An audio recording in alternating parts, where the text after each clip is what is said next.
Yes, so let us start this story. पहले मैं आपको एक शॉर्ट में बता देती हूँ कि स्टोरी वास्तव में क्या है। जैसा कि मैंने आपको बताया कि जो मेन कैरेक्टर हैं उनका नाम इसमें रिपुदमन है, जो कहानी के मुख्य कलाकार हैं या मुख्य पात्र हैं, कलाकार नहीं पात्र कहेंगे। जो मुख्य पात्र हैं उनका नाम रिपुदमन है। कहानी स्टार्ट होती है आपकी कि जो राजा रिपुदमन है वो उनका नाम कहानी में रिपुदमन बहादुर के रूप में आया है। क्या आया है? रिपुदमन बहादुर। तो जो कहानी के मुख्य पात्र रिपुदमन बहादुर हैं वो उत्तरी ध्रुव को जीत करके और यूरोप के नगरों की बधाइयाँ स्वीकार करते हैं। जब वो उत्तरी ध्रुव को जीतते हैं तो यूरोप के जो नगरवासी हैं वो उनको बहुत सारी बधाइयाँ देते हैं। इन सब को प्राप्त करते हुए वो पहले मुंबई जाते हैं और फिर वहाँ से दिल्ली आते हैं, जहाँ पर उनका महल है। उनकी जो प्रेमिका है, उनको आप एक तरह से उनकी पत्नी भी कह सकते हैं, उर्मिला, वो अन्य समाचार पत्रों के माध्यम से, अन्य समाचारों के साथ, कि मतलब उनको कहीं कहीं पे ये मैसेज मिलता है लोगों से कि राजा ने अब उत्तरी ध्रुव पर विजय प्राप्त कर ली, अब उन्होंने यूरोप के शहरों को जीत ली, की बधाइयाँ स्वीकार की, अब वो बॉम्बे पहुंच चुके हैं। और समाचार पत्रों के माध्यम से भी उनको इस बात की पता चलता है। लेकिन वो रिपुदमन से जब मिलती है तो वो किसी भी इस समाचार के प्रति अपनी जिज्ञासा या किसी भी बात को प्रकट राजा से नहीं करती है। ठीक है।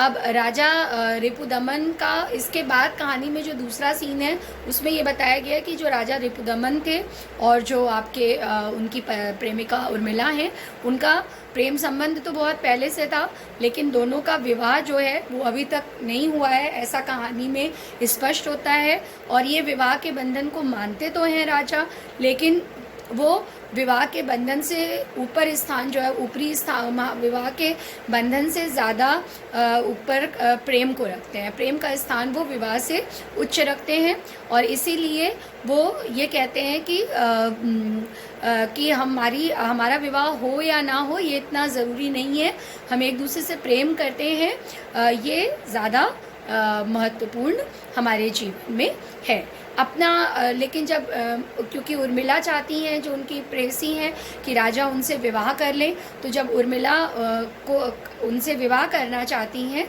तो उसके कारण राजा जो हैं वो थोड़ा सा टेंशन में आते हैं, तनाव में आते हैं, और वो अपने मानसिक तनाव को कम करने के लिए क्या कहते हैं, एक कैरेक्टर तीसरे हैं कहानी में जो कि आचार्य मारुति हैं। वो आचार्य मारुति से मिलते हैं और बताते हैं कि उन्हें आजकल नींद जो है वो कम आती है और उनके मन में भी उनका नियंत्रण नहीं रहता है। क्योंकि मन में उनकी इच्छा क्या है? मन में उनकी इच्छा ये है कि वो दक्षिणी ध्रुव को भी जीत लें और उसके पश्चात उर्मिला से विवाह करें। लेकिन वो उर्मिला की इच्छा भी जान रहे हैं कि उर्मिला चाहती है कि वो उनसे पहले विवाह कर लें, और अब उन्होंने काफ़ी सारी जगहों पर अपनी विजय हासिल कर ली है। और अंत में तो प्रेम से साथ में रहना ही महत्वपूर्ण है, ना कि इतने ज़्यादा जगहों पर विजय प्राप्त करना। तो जब वो ये देखते तो ये सारे टेंशन्स उनको मन में होते हैं और इसके कारण उनको रात में नींद भी नहीं आती है। तो वो आचार्य मारुति से मिलते हैं और उनको अपना तकलीफ़ बताते हैं, अपनी तकलीफ़ बताते हैं, उनसे कहते हैं कि मुझे रात में नींद भी नहीं आती है और मेरा मन भी मेरे नियंत्रण में नहीं रहता है। ठीक है। तो राजा से जब आचार्य मारुति मिलते हैं तो वो उनसे बातचीत करते हैं और उनसे कहते हैं कि नहीं, तुमको ऐसे ही टेंशन हो रही है, तुम ऐसे ही तनावग्रस्त हो, वास्तव में तुम शारीरिक रूप से और मानसिक रूप से एक स्वस्थ पुरुष हो, तो तुम किसी भी तरह की जो है वो परेशानी मोल मत लो और किसी भी तरीके से अपने मानसिक या शारीरिक स्वास्थ्य की चिंता मत करो। ठीक है। उसके बाद एक चीज़ और भी है कि इसमें कहानी में आगे जैसे जैसे आगे कहानी बढ़ती है हम ये देखते हैं कि इनका विवाह नहीं हुआ है, लेकिन इनकी जो है ये एक संतान है। और राजा से मिलने के लिए उर्मिला जो है वो सिनेमा हॉल में अपने बच्चे के साथ जाती है और दोनों आपस में चर्चा करते हैं और संतान का, जो उनका बच्चा है, उनका नामकरण करते हैं। फिर किनारे घूमते घूमते वो सिनेमा हॉल से बाहर निकलते हैं, घूमते घूमते वो यमुना नदी के किनारे पे पहुंचते हैं और वहाँ पर उर्मिला जो है वो राजा से कहती है कि अब उर्मिला अपने मनोभावों को यहाँ पर व्यक्त करती है। मैंने आपको कहानी की स्टार्टिंग बताया था कि वो अपने मनोभावों को राजा से नहीं बताती है, लेकिन जब वो यमुना नदी के किनारे पहुँचती है तो वो वहाँ पर अपने मनोभावों को व्यक्त करती है कि अब तुम मेरी और इस संतान की दायित्व की भावना से मुक्त हो और तुम निश्चिंत होकर के अपने लक्ष्य की प्राप्ति करो, क्योंकि उर्मिला तक भी ये समाचार पहुंच जाता है कि उर्मिला कि राजा जो हैं वो पहले दक्षिणी ध्रुव को जीतना चाह रहे हैं और उसके पश्चात जो हैं वो राजा से उर्मिला से विवाह करना चाह रहे हैं। तो जब चूँकि उर्मिला को ये पता चल जाता है तो उर्मिला कहती है कि आप मेरे और संतान के दायित्व से मुक्त हैं और आप इस काम को पहले कर लीजिए और अपने लक्ष्य की प्राप्ति के ओर अपना ध्यान केंद्रित करिए। उर्मिला जो है वो अपने राजा को, मतलब राजा उसी के हैं क्योंकि वो प्रेम करती है, तो वो अपने राजा को ये भी कहती है कि आप पहले अपना ध्यान अपने लक्ष्य प्राप्ति की ओर लगाइए, आप पहले अपने लक्ष्य की प्राप्ति कर लीजिए और उसके बाद दक्षिण ध्रुव की यात्रा पे आप निकल जाइए, क्योंकि आपके जीवन का मुख्य उद्देश्य इस समय क्या है? दक्षिणी ध्रुव की यात्रा करना और उसको विजयशाली बनाना। ठीक है, लेकिन इसके आगे जब कहानी आगे बढ़ती है तो हम ये देखते हैं कि कहानी में कई सारे ट्विस्ट आप कह सकते हैं कि कहीं पे कुछ हो रहा है, कहीं पे कुछ हो रहा है। जब तक राजा एक मनस्थिति से निकलता है और दूसरी मनस्थिति में जाता है तब तक परिस्थिति चेंज हो जाती है। तो इसीलिए राजा जो है वो जब तक टेंशन में रहते हैं। जो आचार्य मारुति हैं यहाँ पर, वो राजा पर विवाह के लिए दबाव डालते हैं, क्योंकि जब उनको राजा के प्रेम के संबंध का पता चलता है बेटा, तो वो राजा को बताते हैं कि उर्मिला जो है वो वास्तव में कौन है? उनकी ही पुत्री है। और तुम दोनों, आचार्य यहाँ पर इस बात का खुलासा करते हैं कि जो उर्मिला है वो वास्तव में आचार्य मारुति की ही पुत्री हैं और उनको बहुत खुशी होगी अगर दोनों विवाह कर लेंगे और दोनों साथ साथ में रहेंगे। और अपने लेकिन जब उर्मिला से वो बात करती है, राजा की बात जब उर्मिला से होती है तो उर्मिला जो है वो अपने पिता की बात नहीं मानती है और वो कहती है कि मैं ऐसा नहीं करूँगी, क्योंकि ऐसा करने से मेरा जो प्रेम होगा वो कच्चा साबित होगा, क्योंकि मेरे प्रेमी राजा क्या चाहते हैं? वो पहले दक्षिणी ध्रुव को विजय दिलाना चाहते हैं। और यहाँ तक कि कहानी में ये भी दिखाया गया है कि जो आचार्य मारुति हैं उनका अंतिम समय आ गया है, लेकिन अंतिम समय में भी अपने पिता के इस अनुरोध को कि तुम राजा से अब विवाह कर लो, उर्मिला नहीं मानती है और अपने पिता को वो एक तरह से भूल जाना चाहती है, उनकी बातों को भूल जाना चाहती है। ठीक है, फिर उर्मिला और चूँकि राजा से अब कहानी में अब एक और भी ट्विस्ट आता है कि जब क्योंकि जो महाराज हैं वो आचार्य से बात कर चुके हैं, मतलब उर्मिला के पिता आचार्य मारुति जो हैं वो राजा से बात कर चुके हैं और राजा रिपुदमन को ये विश्वास हो गया है कि उर्मिला उनसे विवाह करना चाहती है।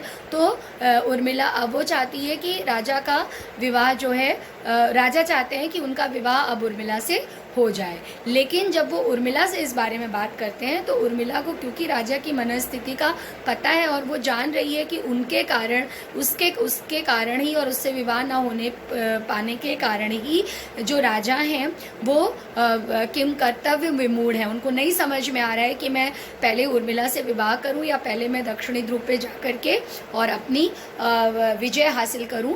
तो यहाँ पर उर्मिला जो है वो अपने प्रेम को, अपने व्यक्तिगत प्रेम को राजा के प्रेम से नीचे रखती है और राजा के प्रेम को ऊपर रखती है और वो कहती है कि नहीं, आप जाइए और आप पहले दक्षिणी ध्रुव को जीत करके आइए, उसके पश्चात ही हम विवाह करेंगे। ठीक है, और फिर उनको बातों में लगाती है और उनसे पूछती है कि उनको कब जाना है। तो राजा बोलते हैं, राजा समझ जाते हैं कि उर्मिला मुझे समझ रही है और वो कहते हैं कि जब भी मुझे हवाई जहाज़ मिल जाएगा मैं दक्षिण ध्रुव की यात्रा पर चली जाऊंगी। तो राजा तुरंत जो है वो शटलैंड जाने की तैयारी करते हैं। शटलैंड यहाँ पर शटलैंड यहाँ पर जो है वो शटलैंड जगह का नाम है। ठीक है, फिर रिपुदमन की दक्षिणी ध्रुव को जाने की तैयारी होती है और इस समाचार का बहुत ज़्यादा समाचार पत्रों में, क्योंकि वो उस स्टेट के राजा हैं, उस जगह के राजा हैं, तो इस बात की बहुत ज़्यादा धूम जो है वो मची हुई है। समाचार पत्रों में यही बात कही गई है। लोगों की उत्सुकता का कोई ठिकाना नहीं है। लोग इस बात से उत्सुक हैं कि राजा को जो है वो शटलैंड जाना है और वहाँ से राजा दक्षिणी ध्रुव की यात्रा पर निकल जाएंगे। इसके बाद राष्ट्रपति की ओर से, जो वहाँ के उस स्टेट के राष्ट्रपति हैं, उनकी ओर से राजा रिपुदमन को भोज में आमंत्रित किया जाता है। रात्रि भोज में उनको आमंत्रित किया जाता है और एक से एक बढ़ करके अच्छे और प्रतिष्ठित लोग उस भोज में आए होते हैं। लेकिन अचानक क्या होता है कि इस कहानी के अचानक से कहानी में फिर एक और ट्विस्ट आता है कि इस खुशी भरे दिन के और वातावरण के तीसरे दिन अचानक से राजा को जाना था जिस दिन, उस दिन उर्मिला को समाचार पत्रों से यह पता चलता है कि राजा ने आत्महत्या कर ली, which is a very sad end of the story. कि बहुत एक सैड, अचानक से आपको भी झटका लगेगा। जब मैंने पहली बार स्टोरी पढ़ी थी तो मुझे भी झटका लगा था कि अरे अचानक से ये क्या हो गया। मतलब राजा के मन में इतनी अधिक मानसिक अंतर्द्वंद, आपको मैंने 11th में ये वर्ड बताया था, ये शब्द, कि मानसिक अंतर्द्वंद किसी कहानी की विशेष खूबसूरती है, कि जिसमें कि अंतर्द्वंद चले। देखिए अचानक से आपको एक कहानी पढ़ाई जाएगी जिसमें राजा होगा, उसकी एक प्रेयसी होगी, उसकी जल्दी से शादी हो जाएगी, फिर उनका वैवाहिक जीवन बहुत अच्छा चलेगा, फिर उनके बच्चे हो जाएंगे, फिर उनके माता पिता, नाना नानी, दादा दादी बन जाएंगे और सब कुछ अच्छा ही अच्छा महल में होगा। तो आपका तो क्या होगा, उस कहानी को पढ़ने में आपका मन नहीं लगेगा। कहानी आप सोचेंगे कि अच्छा ठीक है, अब तो लास्ट में यही होगा कि एक हैप्पी फैमिली दिखा दी जाएगी, जो कि हमारी भारतीय सोच और सही है। होना लास्ट में सबको परिवार में खुश चाहिए, है ना, कि बेटा है तो उसके लिए एक अच्छी बहू आए। यदि वो बच्चे के बेटे के मनपसंद की है और घर वालों के मनपसंद की है तो सोने पे सुहागा हो गया, फिर उनके बच्चे होगा, सब खुशी से रहने लगे। ये भारतीय काव्य शास्त्र की विशेषता है, ये इंडियन लिटरेचर की विशेषता है। लेकिन जो हमारा फॉरेन लिटरेचर है, जो पाश्चात्य काव्य शास्त्र है, उसके अनुसार किसी भी काव्य में, या किसी भी काव्य मतलब साहित्य में, काव्य उसको कहा जाता है, काव्य एक शॉर्ट नाम दिया गया है साहित्य को, कि भारतीय काव्य शास्त्र और पाश्चात्य काव्य शास्त्र। जब हम लोग सीनियर क्लासेस में इसको पढ़ते हैं तो उसको इसी तरह से बेटा बताया जाता है। तो पाश्चात्य में क्या बोला गया है, जो पाश्चात्य काव्य शास्त्र है, जिसमें कि आपके इलियड थे, प्लेटो थे, और भी बहुत सारे जिन्होंने काव्य शास्त्रों पर बहुत अधिक निबंध लिखे और बताया कि एक अच्छा लिटरेचर क्या होता है।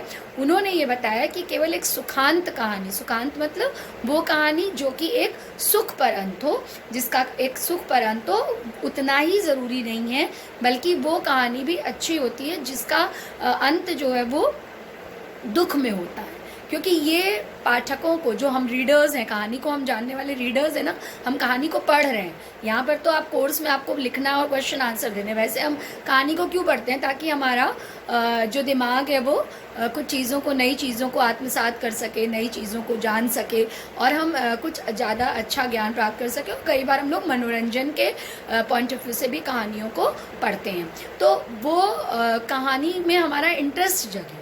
ऐसा ना हो कि केवल दुखी दुख कहानी में हो, और ऐसा भी ना हो कि केवल परेशानी हो, और ऐसा भी ना हो कि केवल सुख ही सुख हो, है ना। तो एक पाश्चात्य काव्य की दृष्टि से, या पाश्चात्य लिटरेचर की दृष्टि से, फॉरेन लिटरेचर की दृष्टि से एक अच्छी कहानी कही जाती है। आप ये मत लिख दीजिएगा ये कहानी बुरी है क्योंकि इसमें दुख है, रूपी अंत है, नहीं। आपको अपनी, याद रखें कि आपको यहाँ पर अपनी दृष्टिकोण नहीं रखना है, आपको कहानीकार का दृष्टिकोण रखना है कि कहानीकार क्या कह रहा है, कि कहानी कैसी है, कहानीकार का दृष्टिकोण, और जो कहानीकार कह रहा है वो उसमें सफल हो रहा है कि नहीं हो रहा है, ये आपको बताना है। ठीक है, तो ये एक, तो जब ठीक है समझ में आ गई ये बात, मैंने बीच में आपको बताई है। ठीक है, ताकि आप इसको लिंक कर सके। अब हम लोग वापस कहानी में आते हैं। तो जब उर्मिला ये दुख की बात सुनती है कि राजा ने आत्महत्या कर ली, तो फिर वो उसको बहुत ज़्यादा कुछ समझ में नहीं आता है। और जब राजा के कक्ष में तकिए के नीचे उनका एक पत्र मिलता है जिसमें कि उन्होंने लिखा है कि दक्षिणी ध्रुव जाने में उनकी कोई भी रुचि नहीं थी, फिर भी वो जाना चाहते थे। देखिए, अब यही होता है मानसिक अंतर्द्वंद कि पहले जब वो वहाँ से उत्तरी ध्रुव को विजय करके आए थे तो वो चाहते थे कि वो दक्षिणी ध्रुव जाए, लेकिन फिर जब उनको उर्मिला की मनस्थिति पता चलती है ना, वो विवाह से पहले दक्षिणी ध्रुव जीतना चाहते थे, लेकिन जब उनको उर्मिला की मनस्थिति पता चलती है तो वो वापस से दक्षिणी ध्रुव को ना जीतना चाह करके पहले विवाह करना चाहते हैं। और वो वहाँ पर लिखते हैं कि उर्मिला के नाम एक पत्र लिखते हैं और उसमें ये लिखते हैं कि मेरी इच्छा जो है वो दक्षिणी ध्रुव जाने की और उसको जीतने की नहीं थी, मेरी कोई रुचि फ़िलहाल नहीं थी, अब नहीं थी, लेकिन फिर भी वो जाना चाहते थे, लेकिन वहाँ पर से उन्हें वापस नहीं लौटना था। लेकिन लोगों ने इसे उनका पराक्रम समझा, उनकी तारीफ़ की, सब कुछ किया, लेकिन वास्तव में ये जो दुनियादारी है और ये सब जो जीत है राष्ट्र को जीतना और उत्तरी ध्रुव पर विजय प्राप्त करना और दक्षिणी ध्रुव पर विजय प्राप्त करना, ये वास्तव में क्या है? ये वास्तव में एक छलावा है। और लोगों ने भले ही इसे पराक्रम माना हो, लेकिन ये वास्तव में पराक्रम नहीं है, ये एक तरह का छल है जिससे मैं उर्मिला को भी दुखी कर रहा था। और ध्रुव जाने पर जब मैं पहुंचता दक्षिणी ध्रुव, तो मैं वास्तव में इतना बहादुर नहीं हूं कि मैं वहां से जीवित आ पाता या फिर मैं वहां पर नहीं लौटता, और मैं जब आत्महत्या करूंगा तो भी मैं नहीं लौटूंगा। देखिए किस मानसिक अंतर्द्वंद से राजा वहाँ पर पहुँच जाते हैं, इस मानसिक अंतर्द्वंद तक कि उनको लगता है कि ना वो जीत पाएंगे, और जीत नहीं भी पाए, जीत हार अपनी जगह है, लेकिन फिर भी वो वहाँ से वापस नहीं आ पाएंगे। और जब वो वहाँ से वापस नहीं आ पाएंगे तो वो आत्महत्या ही कर लें, क्योंकि वैसे भी वो वापस नहीं आ पाएंगे, और आत्महत्या कर लेंगे तो भी वो वापस नहीं आ पाएंगे। इसलिए वो अंत में पत्र में ये भी लिखते हैं कि मैं पूरे होशो हवास में अपना जीवन समाप्त कर रहा हूँ और किसी की परिपूर्णता के काम आ रहा हूँ, और भगवान मेरे प्रिय के लिए मेरी आत्मा की रक्षा करें। भगवान मेरे प्रिय के लिए मेरी आत्मा की रक्षा करें। और यहीं पर बेटा ये स्टोरी समाप्त हो जाती है, यहीं पर ये ख़त्म हो जाती है स्टोरी।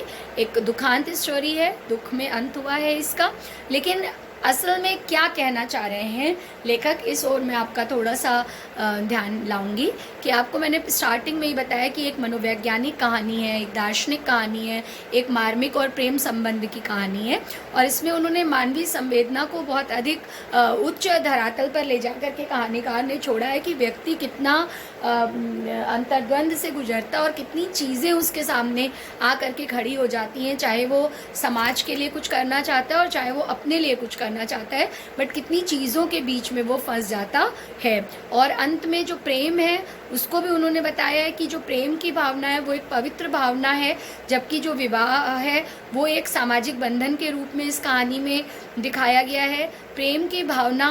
और उन्होंने यहाँ पर एक चीज़, लेकिन इस कहानी में इतनी ज़्यादा ऊबड़ खाबड़ कहानी है, मतलब ऊपर नीचे फीलिंग्स हुई हैं, लेकिन यहाँ पर उन्होंने एक चीज़ दिखाई है कि प्रेम की पराकाष्ठा दिखाई है कि पहले उर्मिला विवाह करना चाहती थी, लेकिन राजा दक्षिणी ध्रुव जीतना चाहते थे, तो उर्मिला ने राजा को प्रेरित किया कि वो जाएं और दक्षिणी ध्रुव जीतें। और राजा जो थे वो दक्षिणी ध्रुव जीतना चाहते थे, लेकिन उर्मिला ये चाहती थी कि वो उनसे विवाह कर ले, तो राजा उनसे विवाह करने को तैयार हो जाते हैं। तो वास्तव में प्रेम की पवित्रता को आदर्शवाद की कसौटी पर परखना ही इस कहानी का उद्देश्य है कि वास्तव में उसका आदर्श रूप जो है वो क्या हो सकता था। और इसको पूर्ण करने में कहानीकार को पूरी सफलता मिली है, क्योंकि आप देखते हैं कि जब आचार्य मारुति से बात होती है राजा की, और जब राजा को बताते हैं आचार्य मारुति, ये चीज़ ध्यान दीजिएगा, क्योंकि इसको अगर कहानी का उद्देश्य आता है तो वैसे तो मैं आपको रिटन नोट्स दूंगी ही, लेकिन आप समझ भी लीजिए कि जब राजा को आचार्य मारुति से पता चलता है कि उर्मिला उनकी पुत्री है, तो वो पूरी तरह से इस बात को मानते हैं कि उनको विवाह जो है वो कर लेना चाहिए। लेकिन तब तक उर्मिला ये दृढ़ संकल्प कर चुकी होती है कि अब वो राजा को उनके सपने को पूर्ण करने में मदद करेगी और अब राजा से उसको विवाह करने की ज़रूरत नहीं है। तो इस चीज़ में उनको पूर्ण कहानीकार को सफलता मिली है।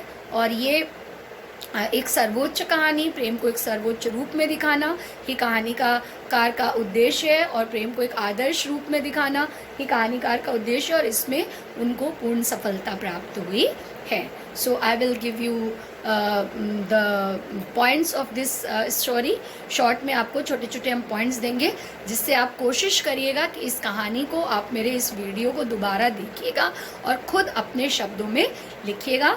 मैं आपको इसका स्टार्टिंग का थोड़ा सा पोर्शन और कहानीकार का क्या उद्देश्य है, ध्रुव का यात्रा की कहानीकार का क्या उद्देश्य है, इसके रिटन नोट्स प्रोवाइड करूंगी।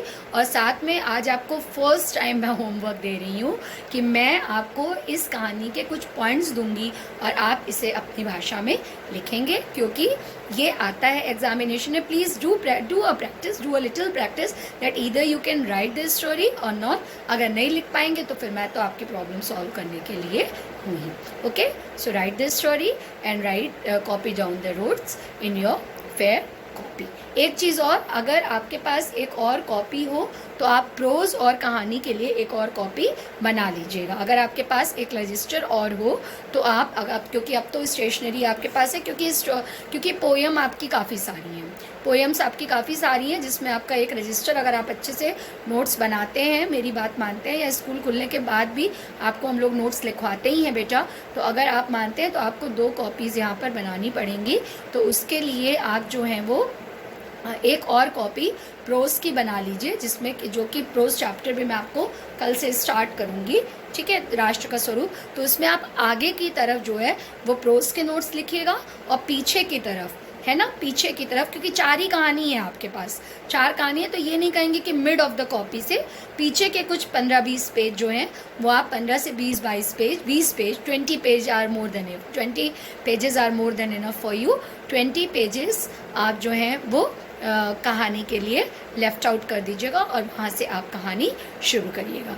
अगर आपके पास नया रजिस्टर नहीं है तो नो इश्यूज़, आप जो फेयर कॉपी पोएम वाली बनाए हैं उसी में आप पीछे लिख लीजिएगा।